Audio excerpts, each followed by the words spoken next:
그날 밤 저는 그분의 품에 안겨 있었습니다. 예순을 넘긴 그분의 체온이 제게 스며들었죠. 53의 나이에 이런 밤이 올 줄은 꿈에도 몰랐어요. 대체 어떻게 이런 일이 벌어진 걸까요? 저는 53 강수연입니다. 그 문을 처음 열었을 때의 느낌을 아직도 잊을 수 없어요. 너무나 고요했습니다. 마치 시간이 멈춘 것 같은 정적이었죠. 발소리조차 내기 미안할 정도였어요. 현관에서 인사를 드렸습니다. 하지만 대답이 없더군요. 잠시 후 복도 끝에서 한 남자분이 나타나셨어요. 이준호 씨였습니다. 키가 크셨어요. 어깨가 넓으신 분이었습니다. 표정이 참 무뚝뚝하셨어요. 들어오라고 짧게 말씀하셨습니다. 눈도 잘 마주치지 않으셨죠. 전직 판사라고 들었는데 딱 그런 느낌이었어요. 단정하고 깔끔했습니다. 하지만 어딘가 차가웠어요. 거리감이 느껴졌습니다. 집안을 둘러보니 정말 깨끗했어요. 하지만 뭔가 이상했습니다. 너무 깨끗한 거예요. 마치 박물관 같았어요. 사람이 살고 있는 집 같지 않았습니다. 모든 게 제자리에 있었어요. 먼지 하나 없었습니다. 그런데 생기가 전혀 느껴지지 않았어요. 거실을 청소하다가 벽에 걸린 액자를 보게 됐습니다. 중년의 여성이 환하게 웃고 있는 사진이었어요. 아름다운 분이셨습니다. 그런데 그 사진을 보는 순간 가슴이 먹먹해졌어요. 사진 속 여성의 눈빛이 너무나 따뜻했거든요. 언제 다가오셨는지 준호 씨가 제 뒤에 계셨습니다. 깜짝 놀랐죠. 그분의 목소리가 갑자기 달라져 있었거든요. 제 아내라고 말씀하셨어요.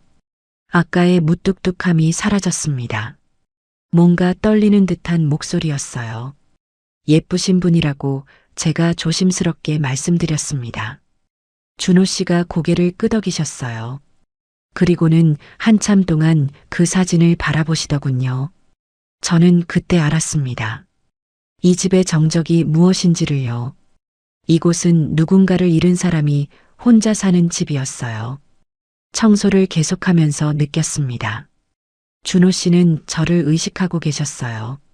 제가 어디로 가는지 신경 쓰고 계셨습니다. 뭘 하는지도 지켜보셨어요. 하지만 직접 말을 걸지는 않으셨죠. 그냥 멀리서 지켜보기만 하셨습니다. 서재를 청소할 때 법률 서적들이 가득했어요. 빼곡하게 꽂힌 책들이 보였습니다. 정리된 판결문 묶음도 있었어요. 오래된 법보까지 걸려 있었습니다. 평생을 법정에서 보내신 분의 흔적이었어요. 책상 위에는 안경 하나만 덩그러니 놓여 있었습니다. 먼지가 쌓여 있지 않았어요. 매일 닦으시나 봤습니다. 준호 씨가 얼마나 깔끔한 분인지 알 수 있었죠. 하지만 동시에 얼마나 쓸쓸한 분인지도 느껴졌어요. 오후가 되어서야 준호 씨가 처음으로 말을 거셨습니다. 차 한 잔 드시겠냐고 물으셨어요. 너무 갑작스러웠습니다. 하루 종일 말씀도 없으시다가 갑자기 차를 권하시니까요. 그런데 그 말을 하실 때 준호 씨의 표정이 조금 다르더군요. 뭔가 외로워 보이셨어요. 주방에서 차를 우리시는 준호 씨의 뒷모습을 보면서 생각했습니다. 이 큰 집에서 혼자 차를 마시고 혼자 밥을 먹고 혼자 잠드시는구나. 그 생각을 하니 마음이 아팠어요. 고맙다고 차를 받으며 말씀드렸습니다. 준호 씨가 저를 빤히 보시더군요. 뭔가 말하고 싶어 하시는 것 같았어요. 하지만 결국 아무 말씀도 하지 않으셨습니다. 그렇게 우리는 조용히 차를 마셨어요. 식탁에 마주 앉아 있었습니다. 참 이상한 기분이었어요. 처음 만난 사람과 이렇게 조용히 차를 마시는 게 어색하지 않았거든요. 오히려 편안한 느낌이었습니다. 준호 씨도 비슷한 마음이셨는지 가끔 제 쪽을 쳐다보셨어요. 차가 식어갈 무렵 준호 씨가 입을 여셨습니다. 오랜만이라고 말씀하셨어요. 이렇게 누군가와 함께 차를 마시는 게요. 그 말에 제 가슴이 또 한 번 먹먹해졌습니다. 얼마나 오래 혼자 계셨을까요? 아내분이 떠나신 후 얼마나 홀로 계셨을까요? 저도 모르게 고개를 끄덕이며 대답했습니다. 저도 오랜만이라고요. 그 말을 듣고 준호 씨가 처음으로 미소를 지으셨어요. 아주 작은 미소였지만 확실히 미소였습니다. 그 순간 제 마음속에 뭔가 따뜻한 것이 스며드는 느낌이 들었어요. 이 사람 나쁜 사람은 아니구나. 집에 돌아가는 시간이 됐습니다. 준호 씨가 현관까지 배웅해 주셨어요. 조심히 들어가라고 말씀하셨습니다. 목소리가 조금 부드러워져 있었어요. 아침의 차가운 모습과는 달랐습니다. 저도 인사를 드리고 문을 나섰어요. 계단을 내려갔습니다. 뒤에서 문 닫는 소리가 들렸어요. 그리고는 다시 고요해졌죠. 그 고요함 속에서 준호 씨가 다시 혼자가 되셨다는 게 느껴졌습니다. 왠지 모를 안타까움이 밀려왔어요. 집에 가는 길에도 계속 생각났습니다. 그 텅 빈 집, 그 홀로 사시는 분, 그리고 사진 속 여성의 따뜻한 미소가요. 준호 씨가 얼마나 그분을 그리워하고 계실까요? 그 큰 집에서 매일 밤 혼자 잠드신다는 게 상상이 됐어요. 버스 안에서 창밖을 바라보며 생각했습니다. 다음 주에 또 가게 되겠구나. 그 고요한 집에 그분에게로. 왜인지 모르겠지만 마음 한구석이 무거웠어요. 집에 도착해서도 한참 동안 멍하니 앉아 있었습니다. 오늘 하루가 자꾸만 떠올랐거든요. 차를 마시던 그 짧은 시간이 유독 선명하게 기억났어요. 준호 씨의 조용한 눈빛이요. 떨리던 목소리도요. 그리고 작은 미소도요. 그날 밤 잠자리에 누워서도 잠이 오지 않았습니다. 이상했어요. 처음 만난 사람인데 왜 이렇게 마음에 남는 걸까요? 외로워 보여서였을까요? 아니면 그 외로움이 제 것과 닮아서였을까요? 저도 이혼 후 오랫동안 혼자였거든요. 누군가와 차 한잔 마시는 것조차 오랜만이었습니다. 그래서 더 마음이 갔는지도 몰라요. 다음 주가 기다려졌습니다. 그 집에 다시 가게 될 날이요. 왜 기다려지는지는 저도 잘 몰랐어요. 그냥 그랬습니다. 그 다음 주에 다시 준호 씨 집에 갔습니다. 분위기가 조금 달랐어요. 현관문을 열자마자 느껴졌습니다. 준호 씨가 거실에서 저를 기다리고 계셨거든요. 지난주보다 표정이 부드러워 보였어요. 오셨냐고 먼저 인사를 건네셨습니다. 목소리도 한결 따뜻했어요. 저도 인사를 드렸죠. 뭔가 벽이 조금 낮아진 느낌이었습니다. 오늘은 서재를 청소하기로 했어요. 준호 씨가 직접 안내해 주셨습니다. 책장이 참 많았어요. 천장까지 닿을 정도로 높았습니다. 벽을 가득 채우고 있었어요. 법률 서적이 대부분이었습니다. 형법, 민법, 판례집들이 빼곡했어요. 책 등에 적힌 글씨들이 세월의 흔적을 담고 있었습니다. 준호 씨의 평생이 여기 담겨 있구나 싶었어요. 한쪽 벽에는 액자들이 걸려 있었습니다. 표창장이요. 감사패도 있었어요. 재직 증명서 같은 것들도요. 준호 씨가 얼마나 성실하게 살아오셨는지 알 수 있었습니다. 하지만 그 모든 게 이제는 과거의 일이었죠. 책장 뒤편을 청소하기 시작했습니다. 먼지가 꽤 쌓여 있었어요. 손을 뻗어 틈새를 닦았습니다. 뭔가 딱딱한 게 만져졌어요. 조심스럽게 꺼내보니 누런 봉투였습니다. 봉투 겉면에 글씨가 적혀 있었어요. 준호에게라고 쓰여 있었습니다. 글씨체가 참 예뻤어요. 여성스럽고 단정한 글씨였습니다. 그 순간 가슴이 철렁했어요. 이게 사진 속 그 여성분이 쓰신 편지구나 싶었거든요. 손이 저절로 떨렸습니다. 그게 뭡니까? 갑자기 뒤에서 준호 씨 목소리가 들렸어요. 깜짝 놀라서 돌아봤습니다.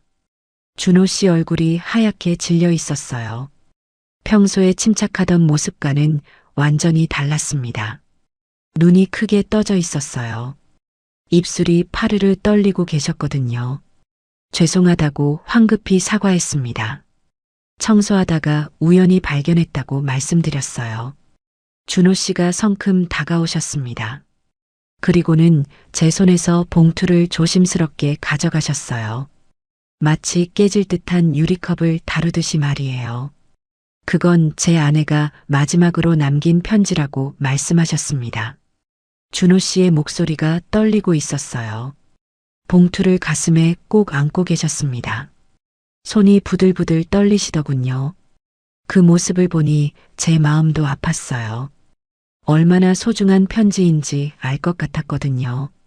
준호 씨가 서재 의자에 털썩 앉으셨습니다. 봉투를 무릎 위에 올려놓으셨어요. 한참 동안 바라보시더군요.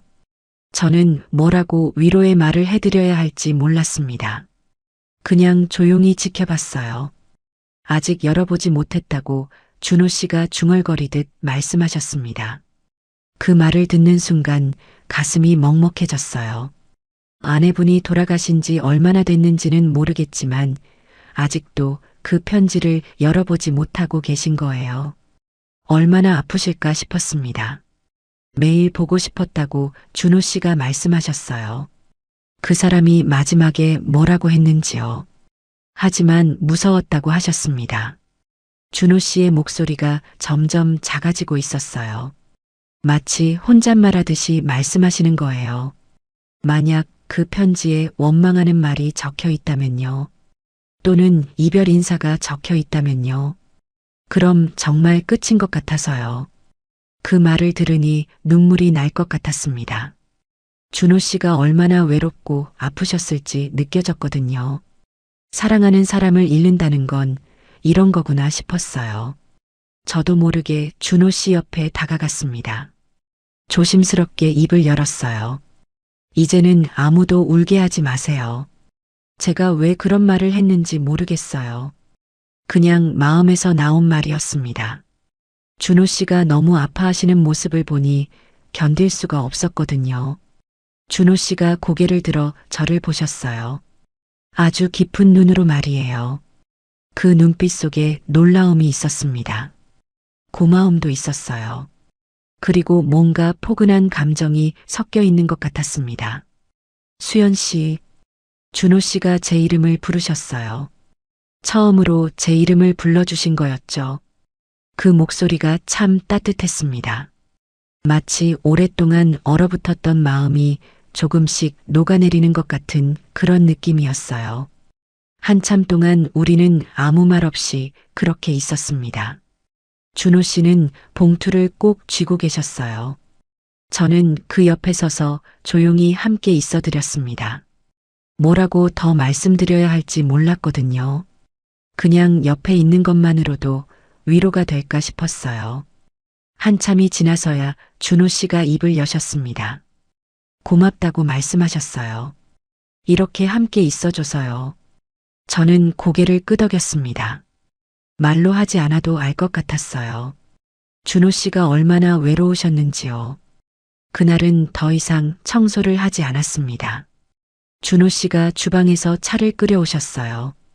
우리는 서재에서 조용히 차를 마셨습니다. 아무도 말을 하지 않았어요. 하지만 그 침묵이 불편하지 않았습니다. 오히려 편안했어요. 가끔 준호 씨가 봉투를 쓰다듬으시는 게 보였습니다. 아직도 열지 못하고 계셨어요. 하지만 이제는 조금 달라 보이셨습니다. 봉투를 바라보시는 눈빛이 예전보다 덜 두려워 보였거든요. 차를 다 마시고 집에 갈 시간이 됐습니다. 준호 씨가 말씀하셨어요. 다음 주에도 와줄 수 있겠냐고요. 저는 당연하다고 대답했습니다. 준호 씨가 처음으로 환하게 웃으셨어요. 그 미소를 보니 제 마음도 따뜻해졌습니다. 현관까지 배웅해 주셨습니다. 다시 한번 고맙다고 말씀하셨어요. 오늘 함께 있어줘서요. 저도 인사를 드리고 나왔습니다. 계단을 내려가는데 마음이 묘했어요. 뭔가 변하기 시작한 것 같았거든요. 준호 씨와 저 사이에요. 처음 만났을 때의 그 차가운 거리감이 조금씩 사라지고 있었습니다. 대신 뭔가 따뜻한 것이 생겨나고 있었어요. 집에 가는 길에도 계속 생각났습니다. 준호 씨가 봉투를 꼭 쥐고 계시던 모습이요. 그 떨리던 손이요. 그 슬픈 눈빛이요. 그리고 제 이름을 처음 불러주셨을 때의 그 따뜻한 목소리가요. 왜인지 모르겠지만 제 마음도 떨리고 있었습니다. 단지 동정심 때문은 아닌 것 같았어요. 뭔가 더 깊은 감정이었습니다. 저도 외로웠던 거예요. 이혼 후 오랫동안 혼자 살았어요. 누군가에게 필요한 사람이 되고 싶었던 것 같아요. 오늘 준호 씨 옆에 서 있을 때 느꼈습니다. 제가 누군가에게 위로가 될 수 있다는 걸요. 그게 참 좋았어요. 그날 밤 잠자리에 누워서도 잠이 오지 않았습니다. 준호 씨 생각이 자꾸만 났거든요. 서재에서 차를 마시던 그 조용한 시간이 계속 떠올랐어요. 다음 주가 또 기다려졌습니다. 이번에는 왜 기다려지는지 알 것 같았어요. 준호 씨를 보고 싶었던 거예요. 그분에게 다시 위로가 되고 싶었습니다. 아니, 어쩌면 저도 위로받고 싶었는지 몰라요. 서로의 외로움을 나누는 것만으로도 조금은 덜 외로워질 것 같았거든요. 아침에 일어나자마자 준호 씨가 생각났어요. 거울을 보며 옷을 골랐습니다. 무슨 옷을 입어야 할까 고민했어요. 이상했습니다. 청소하러 가는 건데 왜 이렇게 신경 쓰이는 걸까요? 결국 평소보다 조금 깔끔한 옷을 골랐습니다. 그리고 집을 나섰어요. 준호 씨 집 앞에 섰습니다. 문을 열기 전에 한숨을 고르며 서 있었어요. 왜인지 심장이 빠르게 뛰었습니다. 초인종을 눌렀어요. 곧바로 문이 열렸습니다. 준호 씨가 서 계셨어요. 지난주보다 더 밝은 표정이었습니다. 어서 오라고 말씀하시며 비켜서 주셨어요. 거실로 들어갔습니다. 테이블 위에 차가 준비되어 있었어요. 준호 씨가 미리 끓여 놓으신 것 같았습니다. 제가 오는 걸 기다리셨나 봐요. 앉으라고 권하셨습니다. 저는 소파에 앉았어요. 준호 씨도 제 옆에 앉으셨습니다. 지난주보다 거리가 가까웠어요.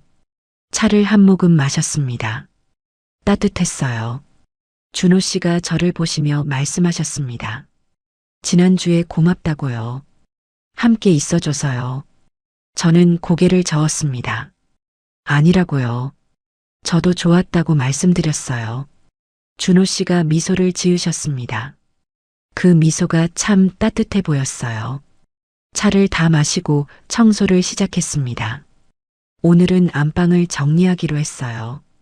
안방 드레스룸에 들어갔습니다. 옷장이 참 컸어요. 높은 천장까지 닿을 정도였습니다. 그런데 옷이 별로 없었어요. 준호 씨 옷 몇 벌이 걸려 있었습니다. 한쪽 구석에 여성 옷들이 조금 있었어요. 아내분 옷이겠구나 싶었습니다. 손을 뻗어 먼지를 닦았어요. 그때 눈에 띄는 옷이 하나 있었습니다. 붉은색 니트 가디건이었어요. 색깔이 참 예뻤습니다.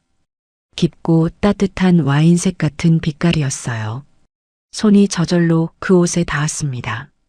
입어보고 싶어서가 아니었어요. 그냥 만져보고 싶었죠. 부드러운 울 소재가 손끝에 전해졌어요.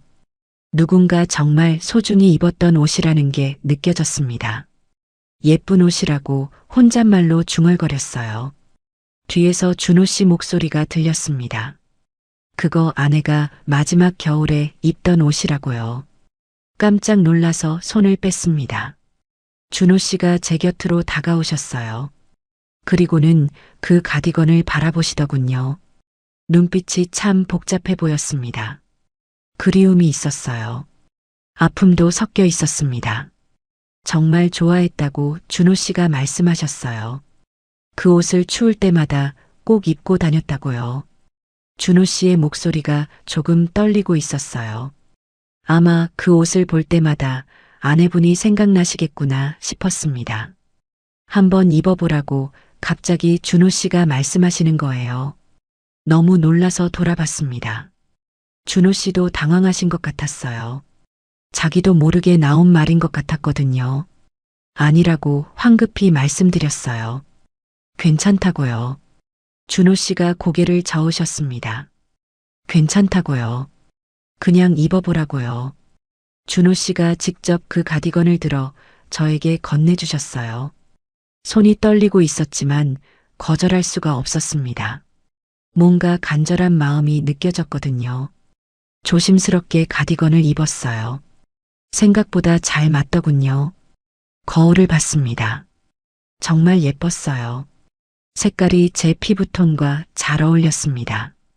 그런데 동시에 묘한 기분이 들었어요. 다른 사람의 옷을 입고 있다는 게요. 그것도 돌아가신 분의 옷을요. 준호 씨가 저를 빤히 보고 계셨습니다. 한참 동안 아무 말씀도 없으시더니 조용히 말씀하셨어요. 수연 씨한테 잘 어울린다고요. 그 말을 듣는 순간 가슴이 철렁했어요. 이게 맞나 싶었거든요. 남의 아내 옷을 입고 예쁘다는 말을 듣는 게 말이에요. 죄스러운 마음이 들었습니다. 그런데 이상했어요. 죄스럽긴 했지만 기분이 나쁘지 않았어요. 오히려 따뜻한 느낌이었습니다. 마치 누군가의 따뜻한 마음을 입은 것 같은 그런 느낌이었죠. 어쩌면 제가 그 순간부터 이미 준호 씨의 기억에 들어가고 있었는지도 몰라요. 나중에 생각해보니 그런 것 같았어요. 그 붉은 가디건을 입었을 때부터 뭔가 달라지기 시작했거든요. 준호 씨가 저를 보는 눈빛도요. 제가 준호 씨를 대하는 마음도요. 계속 입고 계시라고 준호 씨가 말씀하셨어요. 아니라고 가디건을 벗으려고 했습니다. 준호 씨가 제 손을 살짝 잡으셨어요. 따뜻한 손이었습니다. 그 옷이 다시 살아난 것 같다고 준호 씨가 말씀하셨어요. 목소리가 작게 떨리고 있었습니다. 그 말을 들으니 왜인지 눈물이 날 것 같았어요. 그분이 얼마나 외로우셨을지요. 그 옷을 보며 얼마나 그리워하셨을지요. 느껴졌거든요. 그날 집에 갈 때까지 그 가디건을 입고 있었어요. 준호 씨가 계속 입고 있으라고 하셨거든요. 청소를 마치고 거실에서 다시 차를 마셨습니다. 이번에는 준호 씨가 제 바로 옆에 앉으셨어요. 어깨가 닿을 듯 말 듯한 거리였습니다. 차를 마시며 이런저런 이야기를 나눴어요. 준호 씨의 판사 시절 얘기도 들었습니다. 저도 제 이혼 이야기를 조금 했어요. 시간이 빠르게 흘렀습니다. 어느새 해가 기울고 있었어요. 집에 갈 시간이 됐습니다. 가디건을 벗으려고 했어요. 준호 씨가 말리셨습니다.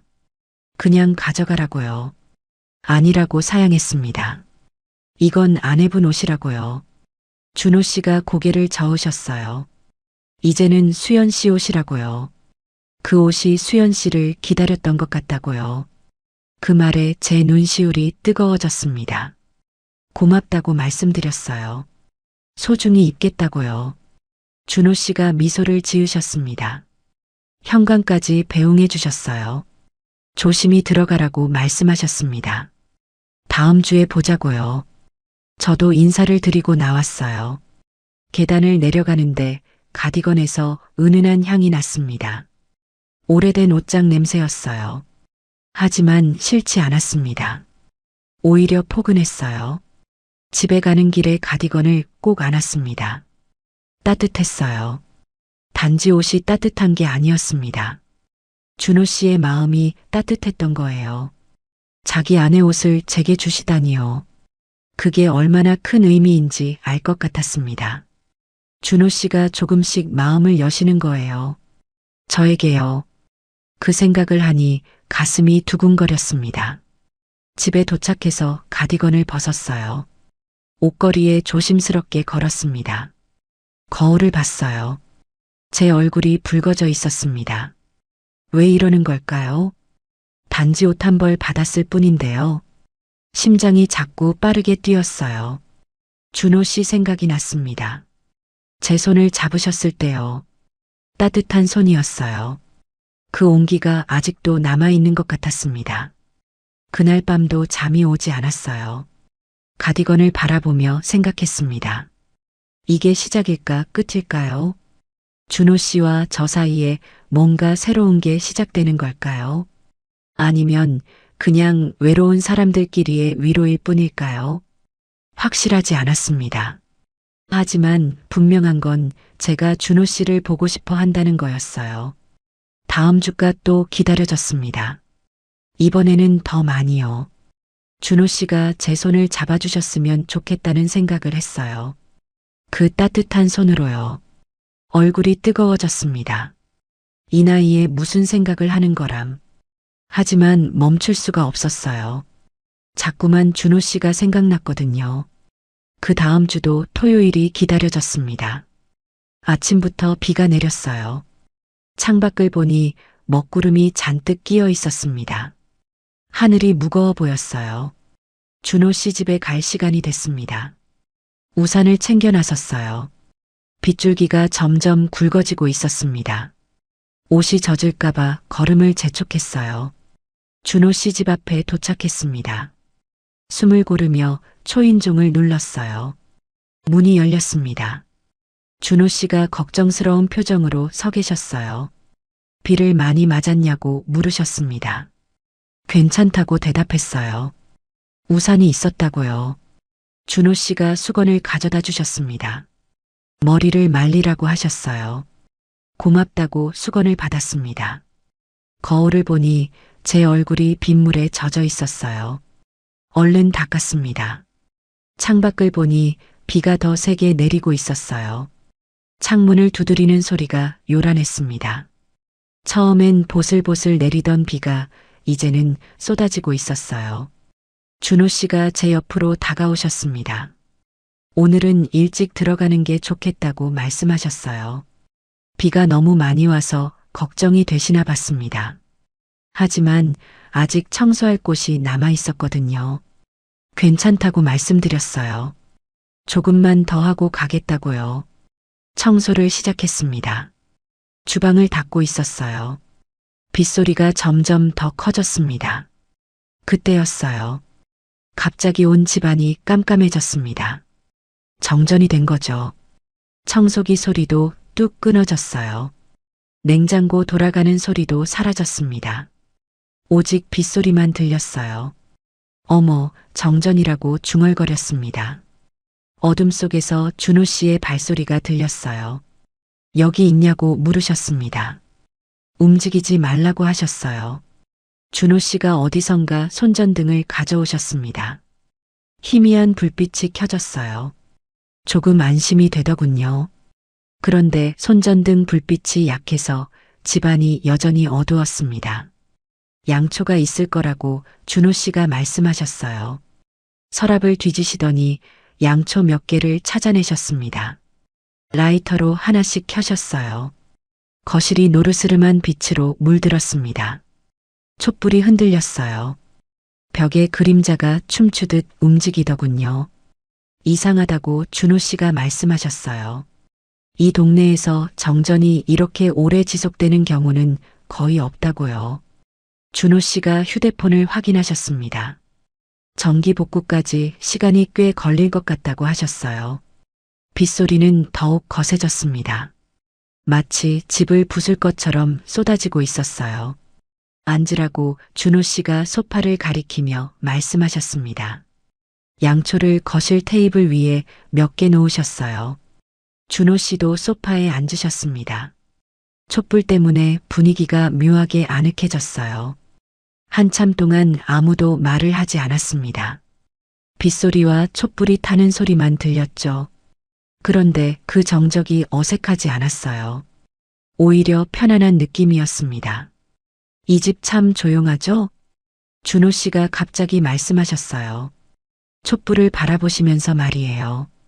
그 사람 떠난 후엔 저도 숨을 안 쉬고 살았다고 하셨습니다. 그 말을 듣는 순간 가슴이 아팠어요.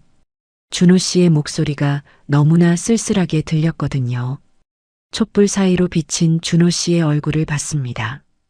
깊은 주름이 보였어요. 그늘진 눈가가 보였습니다. 그분이 얼마나 많이 아파하셨는지 말해주고 있었어요. 매일이 똑같았다고 준호 씨가 말씀하셨습니다. 아침에 일어나서 밥 먹고 신문 보고 산책하고 잠들고요. 그 반복이었다고요.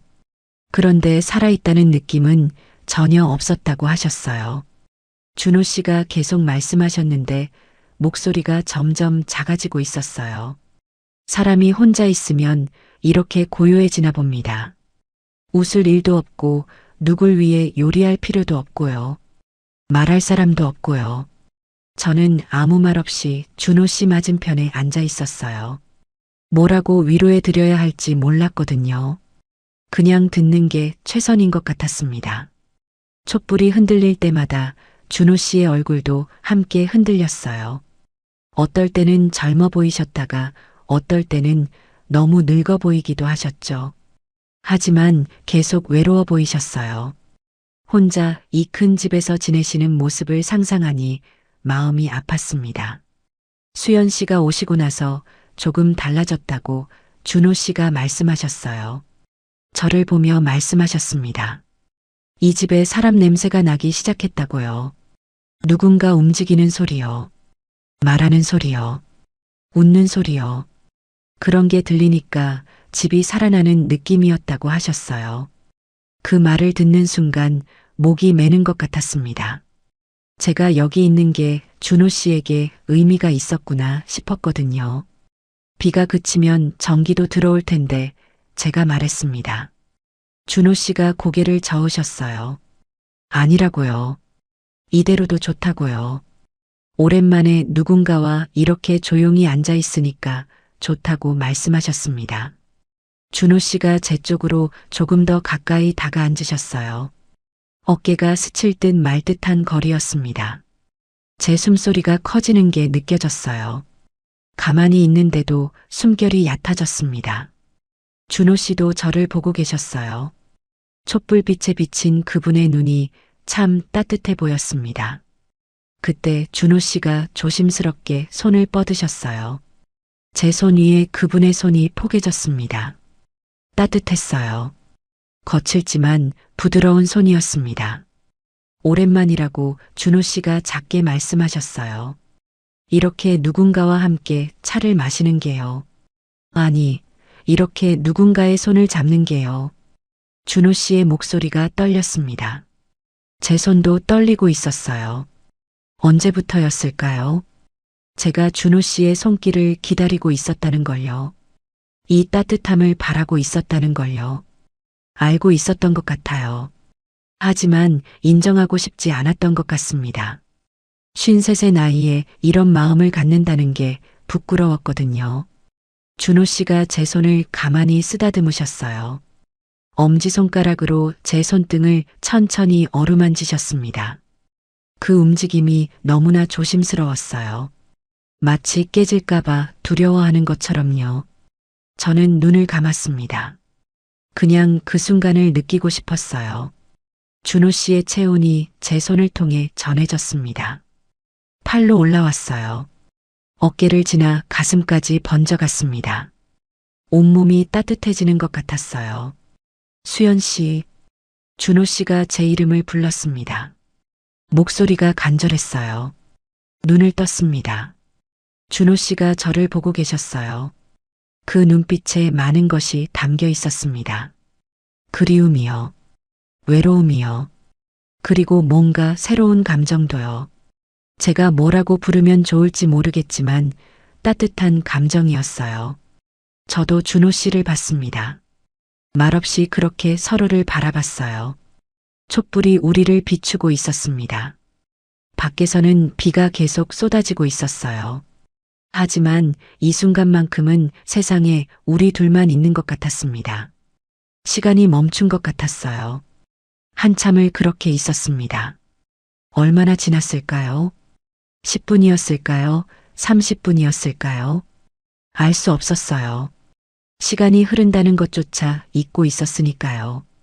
그때 전기가 들어왔습니다. 거실 조명이 환하게 켜졌어요. 냉장고가 다시 돌아가기 시작했습니다. 우리는 깜짝 놀라서 손을 놓았어요. 갑자기 환해진 거실이 낯설게 느껴졌습니다. 촛불을 끄셨어요. 준호 씨가 일어나 창문을 보셨습니다. 비가 조금 잦아들고 있었어요. 이제 집에 가셔도 될 것 같다고 준호 씨가 말씀하셨습니다. 하지만 목소리에 아쉬움이 묻어났어요. 저도 일어났습니다. 가방을 챙겼어요. 현관으로 향했습니다. 신발을 신으려는데 준호 씨가 뒤에서 말씀하셨어요. 수연 씨, 돌아봤습니다. 준호 씨가 서 계셨어요. 뭔가 말하고 싶어 하시는 것 같았는데 망설이고 계셨습니다. 입술을 몇 번 달거리셨어요. 결국 고맙다고만 말씀하셨습니다. 오늘 함께 있어줘서요. 저도 고개를 끄덕였어요. 저야말로 고맙다고 말씀드렸습니다. 문을 열고 나왔습니다. 비는 거의 그쳤어요. 하지만 제 마음은 여전히 요동치고 있었습니다. 계단을 내려가면서 제 손을 봤어요.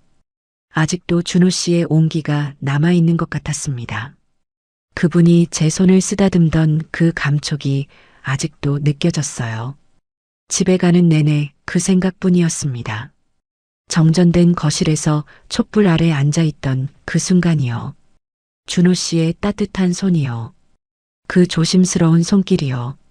그리고 저를 바라보시던 그 눈빛이요. 집에 도착했습니다. 거울을 봤어요. 제 얼굴이 붉어져 있었습니다. 손을 가슴에 얹었어요. 여전히 빠르게 뛰고 있었습니다. 이게 뭘까요? 이 감정이요. 53의 나이에 느끼는 이 설렘이요. 부끄러웠어요.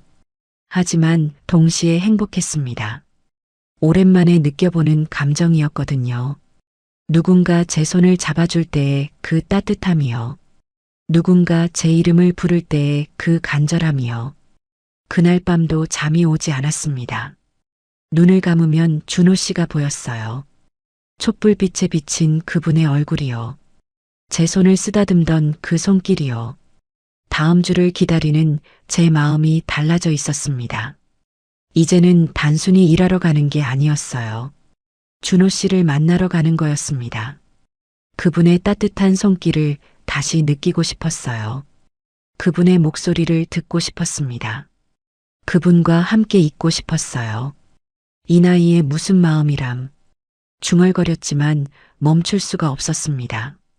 이미 시작된 거였으니까요. 그 다음 주는 유독 길게 느껴졌습니다. 월요일부터 토요일을 기다렸어요. 시계를 볼 때마다 시간이 더디게 가는 것 같았습니다. 준호 씨 생각이 자꾸만 났거든요. 밤마다 지난주 그 정전의 밤을 떠올렸어요. 촛불 아래에서 제 손을 잡아주시던 그 순간이요. 따뜻했던 그분의 손길이요. 제 손등을 쓰다듬으시던 그 조심스러운 움직임이요. 잠들기 전이면 손바닥을 펼쳐서 봤습니다. 아직도 그 온기가 남아있는 것만 같았어요. 한 손으로 다른 손을 감싸보기도 했습니다. 준호 씨가 그러셨던 것처럼요. 하지만 느낌이 달랐어요. 제 손은 차가웠거든요.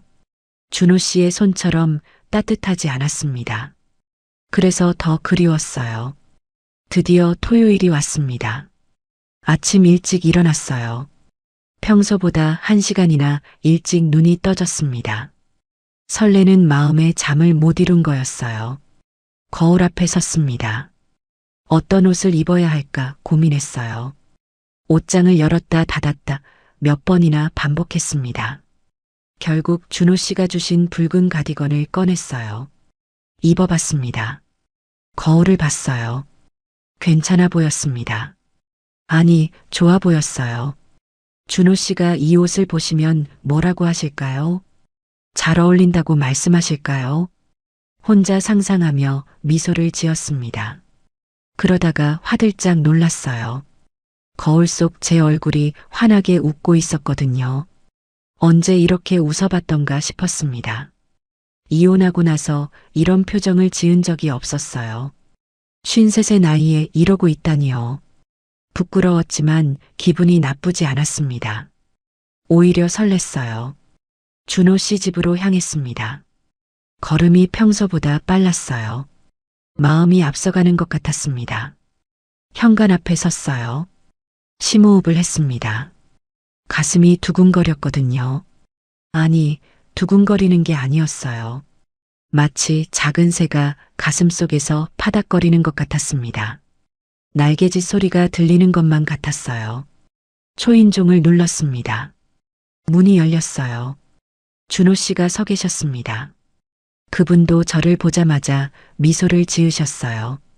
오셨다고 말씀하시는 목소리가 밝았습니다. 거실로 들어갔어요.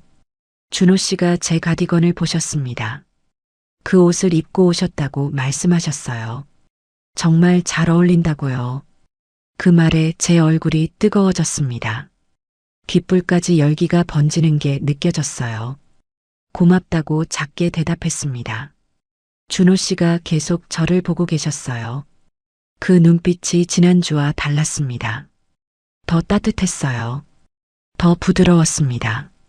뭔가 확신에 찬 것 같기도 했어요. 오늘은 청소를 거의 하지 않았습니다. 준호 씨가 차를 끓여오셨어요. 소파에 나란히 앉았습니다.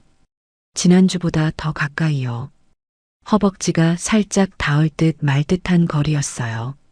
차를 마시며 이야기를 나눴습니다. 준호 씨의 젊은 시절 얘기를 들었어요.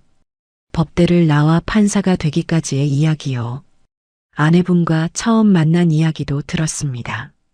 법원 도서관에서 만났다고 하셨어요. 그분도 법대생이었다고요. 준호 씨의 목소리가 부드러워졌어요. 추억을 이야기하실 때요. 하지만 더 이상 아파 보이지는 않으셨습니다. 예전처럼 목소리가 떨리지도 않았어요. 오히려 편안해 보이셨습니다. 저도 제 이야기를 했어요. 결혼 생활 이야기요. 어떻게 이혼하게 됐는지도 말씀드렸습니다. 준호 씨가 제 손을 잡아주셨어요.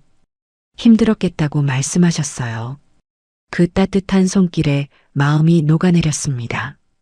시간이 빠르게 흘렀어요. 어느새 해가 기울고 있었습니다. 창밖이 어두워지기 시작했어요.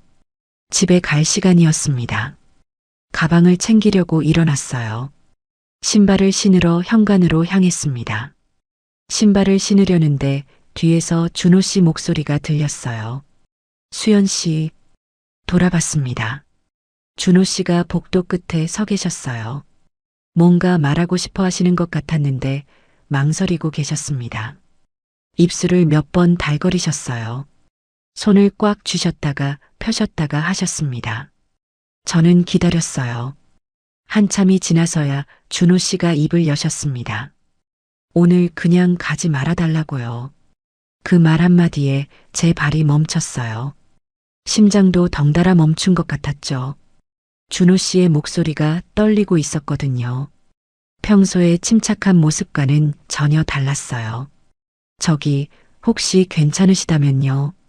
준호 씨가 말을 잇지 못하고 계셨어요. 뭔가 부탁하고 싶으신 것 같았는데 어떻게 말해야 할지 모르시는 것 같았거든요. 제 입에서 먼저 말이 나왔습니다. 괜찮다고요. 신발을 다시 벗으며 말씀드렸어요. 사실 왜 그렇게 대답했는지 저도 모르겠어요. 그냥 준호 씨의 표정을 보니 혼자 계시게 하기가 싫었거든요. 아니, 솔직히 말하면 저도 가기 싫었던 거예요. 준호 씨 곁에 더 있고 싶었습니다. 고맙다고 준호 씨가 말씀하셨어요. 안도의 표정을 지으시더군요. 아마 거절당할까봐 걱정하셨나 봐요. 주방으로 향하셨습니다. 저녁이라도 같이 먹자고 하셨어요. 제가 해드릴게요. 따라가서 말씀드렸습니다. 준호 씨가 놀라신 것 같았어요. 괜찮냐고 물으셨습니다. 당연하다고 대답했어요. 냉장고를 열어봤습니다. 재료들이 꽤 있었어요. 된장찌개를 끓이기로 했습니다. 준호 씨가 옆에서 재료를 다듬어 주셨어요. 파를 썰고 계셨습니다. 두 사람이 함께 요리를 하니까 주방이 따뜻해지는 것 같았어요. 가끔 준호 씨와 손이 부딪혔습니다. 그럴 때마다 가슴이 철렁했어요. 준호 씨도 저를 슬쩍 보셨습니다. 우리는 눈이 마주치면 어색하게 웃었어요. 찌개가 보글보글 끓었습니다. 구수한 냄새가 났어요. 밥을 퍼서 상을 차렸습니다. 식탁에 마주 앉았어요. 숟가락을 들었습니다. 맛있다고 준호 씨가 말씀하셨어요. 오랜만에 이렇게 따뜻한 밥을 먹는다고요. 저도 기분이 좋았어요. 누군가와 함께 밥을 먹는다는 게 이렇게 좋은 일인지 몰랐거든요. 혼자 먹을 때는 그냥 배를 채우는 일이었어요. 하지만 지금은 달랐습니다. 행복했어요. 식사를 마치고 설거지를 했습니다. 준호 씨가 옆에서 거들어 주셨어요. 제가 설거지하는 동안 물기를 닦아주셨습니다. 평범한 일상이었지만 너무 좋았어요. 거실로 돌아왔습니다. 소파에 앉았어요. 준호 씨도 제 옆에 앉으셨습니다. 이번에는 정말 가까웠어요. 어깨가 살짝 닿았습니다. 아무도 비켜나지 않았어요. 그냥 그렇게 붙어 앉아 있었습니다. 텔레비전도 켜지 않았어요. 음악도 틀지 않았습니다. 그냥 조용히 앉아 있었어요. 하지만 어색하지 않았습니다. 오히려 너무 편안했어요.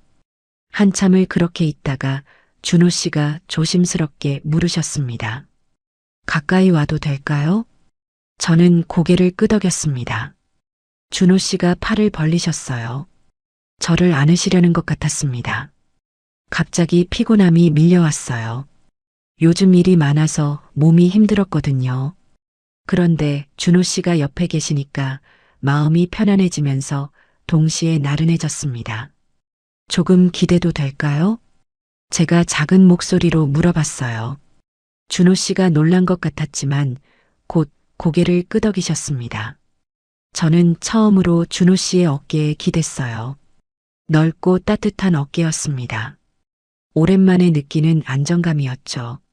누군가의 품에서 쉴 수 있다는 게 이렇게 좋은 거였구나 싶었어요. 준호 씨는 말없이 저를 품에 안아주셨어요. 조심스럽게요. 마치 깨지기 쉬운 것을 다루듯이 말이에요. 그분의 체온이 제게 전해져 왔습니다. 심장 뛰는 소리도 들렸어요. 규칙적이고 힘찬 소리였습니다. 그 소리를 듣고 있으니 마음이 평온해졌어요. 편안하세요? 준호 씨가 작게 물으셨어요. 저는 고개를 끄덕였습니다. 정말 편안했거든요. 이런 기분이 언제적인지 기억도 안 날 정도로 오랜만이었어요. 한참 그렇게 있다가 준호 씨가 조심스럽게 제 이마에 입을 맞추셨어요. 부드럽고 따뜻한 입맞춤이었습니다. 사랑하는 사람에게 하는 그런 입맞춤이었죠. 제 눈시울이 뜨거워졌어요. 눈물이 날 것 같았습니다. 이번이 저에겐 두 번째지만 처음 떨립니다. 준호 씨의 목소리에 진심이 느껴졌어요. 아마 아내분과 함께했던 시간들을 말씀하시는 것 같았어요. 그런데 지금 이 순간이 처음 떨린다고 하시니까 제 마음도 뭉클해졌습니다. 저는 아무 말도 하지 않았어요. 뭐라고 대답해야 할지 몰랐거든요. 대신 준호 씨의 손을 꼭 잡았습니다. 그게 제 대답이었어요. 제가 지금 이 순간을 받아들인다는요. 준호 씨와 함께하고 싶다는 뜻이었죠. 준호 씨가 제 손을 더 꽉 잡으셨어요. 그리고는 조용히 말씀하셨습니다. 고맙다고요. 수연 씨요. 다시 살아있다는 느낌을 주셔서요. 그 말을 들으니 눈물이 흘러내렸어요. 제가 누군가에게 이렇게 소중한 존재가 될 수 있다는 게 신기했거든요. 저도 고맙다고 말씀드렸습니다. 이렇게 따뜻하게 안아주셔서요. 제게도 살아있다는 느낌을 주셔서요. 그날 밤은 정말 특별했어요. 서로 말은 많이 하지 않았지만 마음으로는 많은 대화를 나눈 것 같았어요. 준호 씨의 품에서 세상이 온통 따뜻하게 느껴졌습니다. 밤이 깊어갔습니다. 집에 가는 시간이 되어서도 헤어지기가 아쉬웠어요. 준호 씨도 같은 마음이신지 현관까지 나와서 저를 배웅해 주셨죠. 조심히 들어가라고 말씀하셨습니다. 목소리가 아쉬움으로 가득했어요. 수연 씨, 문을 나서려는데 준호 씨가 다시 불러 세우셨어요. 돌아봤습니다. 준호 씨가 망설이시다가 말씀하셨어요. 다음 주에도 올 거죠? 아니, 매주 토요일마다 와줄 수 있을까요? 그냥 청소가 아니라요. 함께 시간을 보내고 싶어서요. 그 말에 제 가슴이 뛰었어요. 이제 우리 사이가 무엇인지 분명해지는 것 같았습니다. 고용주와 가사도우미가 아니었어요. 외로운 사람과 외로운 사람도 아니었습니다. 뭔가 더 특별한 관계였어요. 네, 올게요. 매주 토요일 올게요. 대답했습니다. 준호 씨가 환하게 웃으셨어요. 그 미소가 너무 예뻐 보였어요. 현관문이 닫혔습니다. 계단을 내려갔어요. 뒤돌아봤습니다. 창문 너머로 준호 씨가 저를 보고 계셨어요. 손을 흔들어 주셨습니다. 저도 손을 흔들었어요. 집에 가는 길이 너무 행복했습니다. 제 입가에 미소가 떠나지 않았어요. 가슴이 따뜻했습니다. 준호 씨의 체온이 아직도 남아있는 것 같았어요. 이마에 입맞춤하셨던 그 감촉이 아직도 느껴졌습니다. 집에 도착했어요. 거울을 봤습니다. 제 얼굴이 환하게 빛나고 있었어요. 언제 이런 표정을 지어봤던가 싶었습니다. 53의 나이에 이렇게 행복해도 되는 걸까요? 하지만 멈출 수가 없었어요. 이미 시작됐으니까요. 준호 씨와 저 사이에요. 무언가 아름다운 게요. 그 후로 매주 토요일이 저의 가장 행복한 날이 됐습니다. 월요일부터 토요일을 기다렸어요. 화요일, 수요일, 목요일이 지나갈 때마다 가슴이 설렜습니다. 금요일 밤이면 잠이 오지 않았어요. 다음 날이면 준호 씨를 만날 수 있으니까요. 토요일 아침이면 일찍 일어났습니다. 거울 앞에 섰어요. 어떤 옷을 입을까 고민했습니다. 준호 씨가 좋아하실 만한 옷을 골랐어요. 화장도 조금 했습니다. 53의 나이에 화장을 하다니요. 웃음이 나왔어요. 하지만 기분이 좋았습니다. 누군가를 위해 예쁘게 꾸민다는 게 이렇게 즐거운 일인지 몰랐거든요. 준호 씨 집으로 향했습니다. 걸음이 저절로 빨라졌어요. 현관문을 열면 준호 씨가 기다리고 계셨습니다. 어서 오라고 환하게 웃으며 맞아주셨어요. 그 미소를 볼 때마다 제 하루가 밝아지는 것 같았습니다. 이제는 청소를 거의 하지 않았어요. 함께 시간을 보내는 게 더 중요했으니까요. 주방에서 함께 아침을 만들었습니다. 준호 씨가 밥을 지으시는 동안 저는 국을 끓였어요. 계란말이를 부치기도 했습니다. 가끔 김치찌개를 끓이기도 했어요. 두 사람이 함께 요리를 하니까 주방이 환해졌습니다. 웃음소리가 났어요. 부딪히는 그릇 소리가 났습니다. 살아있는 집의 소리였어요. 식탁에 마주 앉아 밥을 먹었습니다. 준호 씨가 맞은편에 앉으셨어요. 더 이상 빈 의자가 아니었습니다. 제가 그 자리를 채우고 있었어요. 두 잔의 물이 놓였습니다. 두 개의 국그릇이 놓였어요. 두 사람의 숨소리가 어우러졌습니다. 맛있다고 준호 씨가 말씀하셨어요. 매주 토요일이 기다려진다고요. 저도 같은 마음이라고 대답했습니다. 준호 씨가 제 손을 잡아주셨어요. 식사를 마치고 설거지를 했습니다. 이제는 익숙한 루틴이었어요. 제가 설거지를 하면 준호 씨가 물기를 닦아주셨습니다. 가끔 어깨가 부딪혔어요. 그럴 때마다 웃음이 났습니다. 평범한 일상이었지만 너무 소중했어요. 거실로 돌아왔습니다. 소파에 나란히 앉았어요. 준호 씨가 책을 읽으셨습니다. 저는 뜨개질을 했어요. 아무 말 없이 그렇게 함께 있었습니다. 하지만 외롭지 않았어요. 오히려 너무 평화로웠습니다. 가끔 준호 씨가 책에서 재미있는 구절을 읽어주셨어요.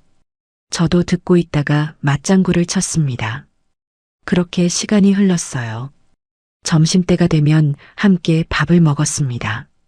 간단하게 국수를 삶아 먹기도 했어요. 김밥을 싸 먹기도 했습니다. 뭘 먹든 맛있었어요. 함께 먹으니까요. 오후가 되면 산책을 나갔습니다. 준호 씨 집 근처 공원으로요. 팔짱을 끼고 걸었어요. 처음엔 부끄러웠습니다. 지나가는 사람들이 볼까봐요. 하지만 준호 씨가 제 손을 꼭 잡아주셨어요. 괜찮다고 하셨습니다. 우리가 행복하면 그걸로 충분하다고요.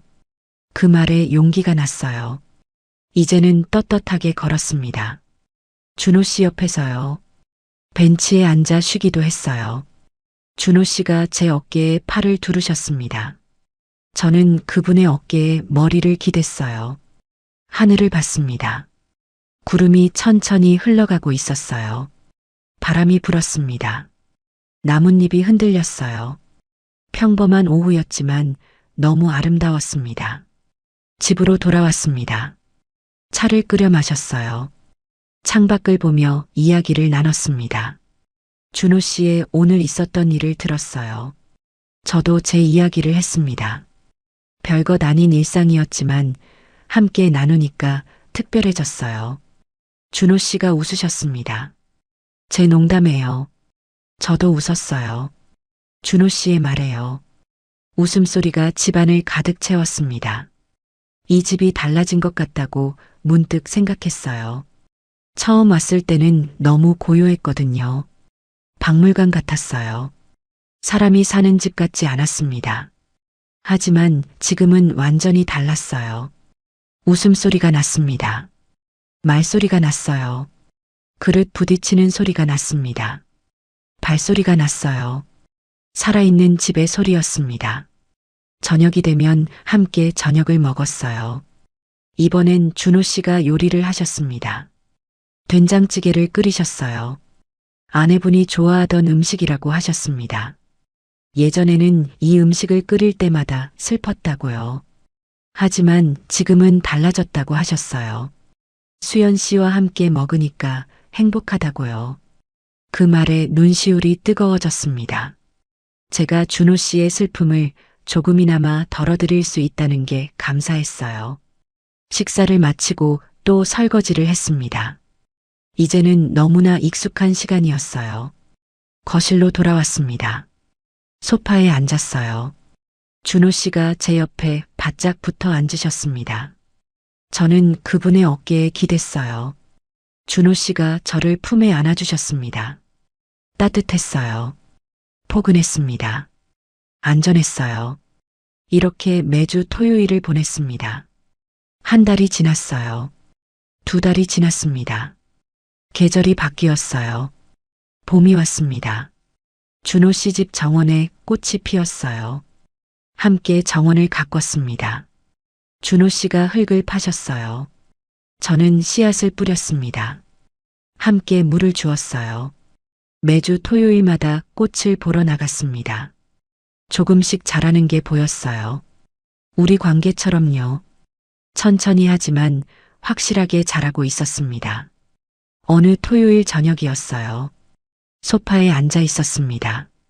준호 씨가 서재에서 뭔가를 가져오셨어요. 누런 봉투였습니다.